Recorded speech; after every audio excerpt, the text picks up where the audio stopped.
बहुत ज़्यादा ख़राब लगा कि जब मैं घर से बेघर हो रही थी तो मेरे आंसू बिल्कुल थम नहीं रहे थे। आंसू बहुत ज़्यादा आ रहे थे, बहुत ज़्यादा इमोशनल हो गई थी कि फिनाले तक का तो मेरा सपना ही था कि लोग इतने इतने बड़े सब शहर से आए थे। तो कहीं ना कहीं मैं उनके आगे बहुत छोटी थी, मेरी उनके आगे बहुत छोटी इमेज बन गई थी कि ये गांव से है, इसको क्या पता है कौन है। कभी किसी मुझे ने कुछ रणबीर कहा? भैया ने यहाँ तक कि ये भी बोला था कि ये गांवटी मुर्गी है, इसको लगता होगा इसको बहुत लोग देखते होंगे।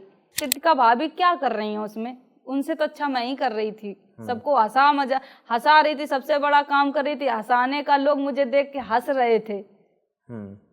सुबह सुबह उठे, बस अपना काम किया, खाने पीने पे ध्यान दिया। ये थोड़ी होता लोगों को हंसाओ, तुम यहाँ आई हो तो हंसाने में काम करो।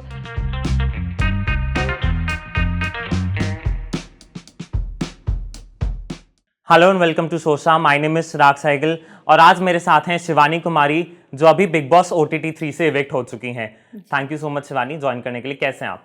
मैं अच्छी हूँ, आप कैसे हैं? बहुत अच्छे। फिनाले से इतना करीब, जस्ट कुछ दिन पहले आप इविक्ट हो गई, कितना बुरा लगता है? बहुत ज़्यादा ख़राब लगा कि जब मैं घर से बेघर हो रही थी तो मेरे आंसू बिल्कुल थम नहीं रहे थे। आंसू बहुत ज़्यादा आ रहे थे, बहुत ज़्यादा इमोशनल हो गई थी कि फिनाले तक का तो मेरा सपना ही था कि इतने करीब आ गए हैं और अब फिनाले 5 दिन रह गए हैं और मैं बाहर जा रही हूँ, तो बहुत ख़राब लग रहा था मुझे।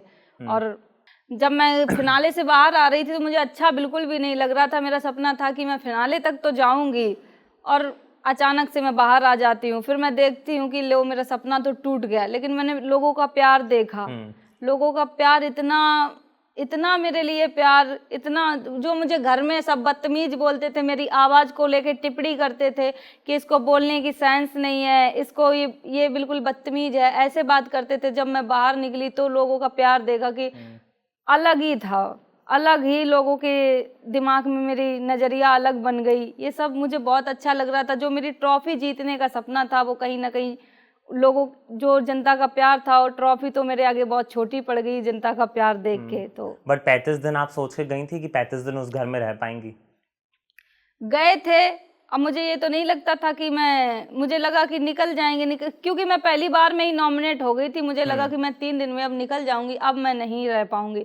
लेकिन नहीं, ऐसा मैं 35 दिन रही हूँ। 35 दिन बिग बॉस के घर में रहना मामूली चीज़ नहीं है, हर एक तरीके की चीज़ होती थी वहाँ पे जी। और इतने बड़े शहर में मैं पहली बार गई हूँ, इतना बड़ा प्लेटफॉर्म, ये सब बड़ी बड़ी चीज़ें हमने पहली बार देखी थी। तो मेरे लिए तो बहुत बड़ी बात, और जो भी मैं करके आई हूँ अपने हिसाब से तो बहुत अच्छा करके आई हूँ। मैंने दिमाग से गेम नहीं, दिल से गेम खेला था। जैसे ही मैं घर में रहती थी, जैसे मैं घर में लोगों से बातचीत करती थी, वैसे ही वहाँ पे रहती थी। बस अगर मेरी लोगों ने पढ़ाई को लेके भी टिप्पणी की कि मुझे नहीं समझ में आती इंग्लिश की चीज़ें। मैं सरकारी स्कूल से पढ़ी हुई, मेरे पिताजी नहीं है, भाई भी नहीं है, तो आप मेरी आर्थिक स्थिति बहुत ज़्यादा ख़राब थी। उसके बाद मैंने पढ़ाई कैसे की, मजूरी करके सरकारी स्कूल में पढ़े, तो ये मेरे लिए बड़ी बात थी। जितनी भी पढ़ी थी मेरे घर में मैं ही पढ़ी थी। तो ये वहाँ मैंने बहुत महसूस किया पढ़ाई को लेके कि शायद मैं इंग्लिश मीडियम में पढ़ी होती तो इनके सबका जवाब मैं इंग्लिश में जो बोलते हैं मैं जवाब दे पाती। लेकिन जब वो इंग्लिश बोलते थे तो मैं बिल्कुल भी जवाब नहीं दे पाती थी, मुझे समझ में नहीं आती। भाषा तो सिर्फ एक जरिया है अपनी बात कहने का। चाहे हिंदी में बोले, चाहे इंग्लिश में बोले या किसी और भाषा में बोले।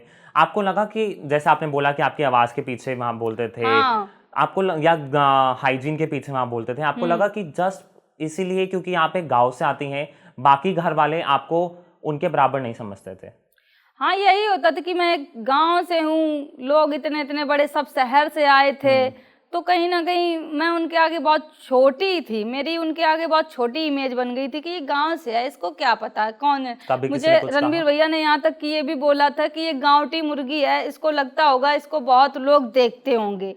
मुझे ये बोला, मैंने ये चिट्ठी में भी लिखा था। इसी बात पे आके वो रवि भैया भी आए थे कि उनका ये सेंस नहीं था, वो मतलब पक्षधारी ली। रवि भैया आए तो मैं बहुत खुश हो गई कि ये मेरे पक्ष में कुछ बातचीत बोलेंगे। लेकिन वहाँ मुझे बोलते हैं कि तुम उड़ता हुआ तीर ले लेती हो, तुम रवि भैया को रणबीर भैया को परेशान करती हो। ये कहीं ना कहीं मैं टूट रही थी अंदर से। वैसे भी मुझे सब बदतमीज बोल रहे थे और वो रवि भैया भी आके मुझे ये बोल रहे कि तुम उड़ता तीर ले लेती हो। तो मुझे लगा कि ये तो बाहर से देख के आए होंगे, शायद मैं कुछ गलत कर रही हूँ। तो मैं एकदम से ही कोई भी कुछ भी बोलता था, मैं जवाब नहीं दे पाती थी। ये एक मेरे ऊपर प्रेशर बना लो या कुछ भी, यही हो गया था कि तुम बदतमीजी से बात करती हो। वो मुझे बहुत खराब लगता था। जो मुझे लड़कियां गांव से देख रही हैं, बहुत उनकी आर्थिक स्थिति खराब है, उनके लिए मैं ये करना चाहती हूँ कि मैं बिग बॉस में गई, जो मैंने झेला पढ़ाई को लेके, जो आगे जो लड़कियां बढ़ रही हैं वो ये ना झेलें। मैं उन गरीब लड़कियों को ये सब करूँगी जो पढ़ नहीं पा रही हैं। जो भी मुझे बिग बॉस से पैसा मिलेगा, जितना भी मिलेगा, मैं सब उन लड़कियों पे लगा दूंगी जो पढ़ना चाहती हैं, आगे बढ़ना चाहती हैं। बट जैसे घर के अंदर हमने देखा आपकी अरमान और कृतिका के साथ बहुत बनती नहीं थी, बट हमने पहले पुराने व्लॉग्स भी देखे जिसमें आप उनके घर गई हुई हैं और सब कुछ अच्छे से बात थी। क्या लगता है कि क्या उस घर में ऐसा हुआ जिसकी वजह से एक अरमान और कृतिका से आपकी उतनी बन नहीं पा रही? पहली बात तो अरमान भैया गए थे तो मैं बहुत खुश हो गई थी कि अरमान भैया आ गए हैं, इनसे तो, ये तो मेरे भाई हैं, इनसे तो बना के ही चलेंगे, ये तो मुझे बहुत सपोर्ट करेंगे, अगर कोई गलत होगा तो गलत का गलत, सही का सही कहेंगे। लेकिन वो ही उल्टा, जैसे मैं नॉमिनेट हो गई, दीपक भैया मुझे समझा रहे थे, हर किसी के बीच में बोलते थे, हर किसी के बीच में बोलते थे वो। तो दीपक भैया एकदम बोले कि तुम हर किसी के बीच में क्यों बोलते हो, तुमको तो मैंने बोला नहीं। तो ऐसे लड़ाई बढ़ गई, वो उनको उल्टी सीधी बोल रहे, वो उनको उल्टी सीधी बोल रहे।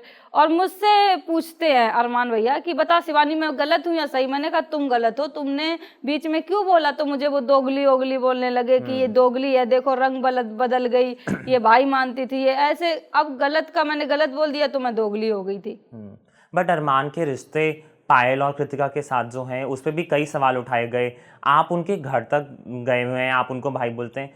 आपको सिंस आप सॉर्ट ऑफ उनके परिवार से आते हैं, आपको क्या लगता है कि कृतिका और पायल के बीच में जो इक्वेशन है वो कैसी है? उनकी वो पर्सनल लाइफ है, वो उस पर मुझे कुछ नहीं कहना है। बट आपको लगता है कि अगर जैसे आप बिग बॉस के घर में आप यहाँ तक आई, आपको तरह तरह की बातें बोली गई पहले से अब तक, आप एक एग्जाम्पल सेट कर जा रही हैं, बाकी लड़कियों के लिए एक प्रेरणा बनकर जा रही हैं? हाँ जी, मुझे लड़कियां देखी हैं, 35 दिन रहे हैं, ये बहुत बड़ी बात है।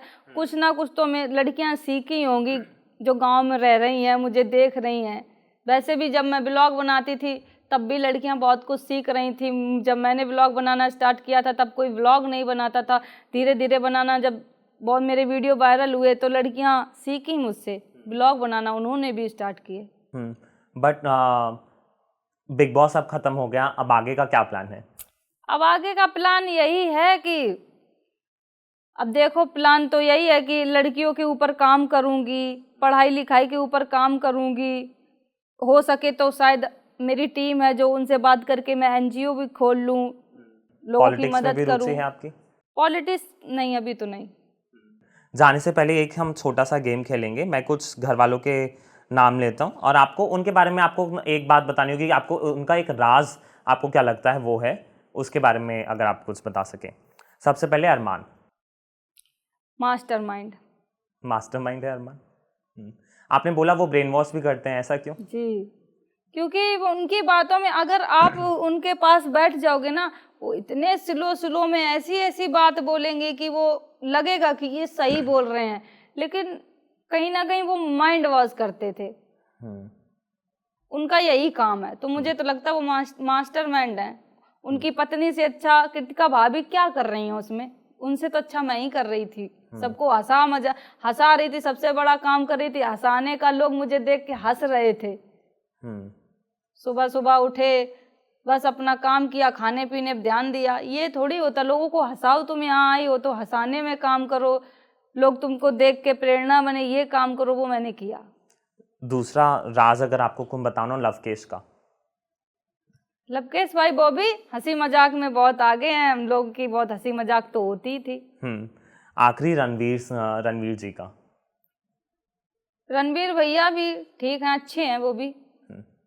ठीक है, बहुत बहुत थैंक यू शिवानी बात करने के लिए, बहुत अच्छा लगा। All the best. Thank you.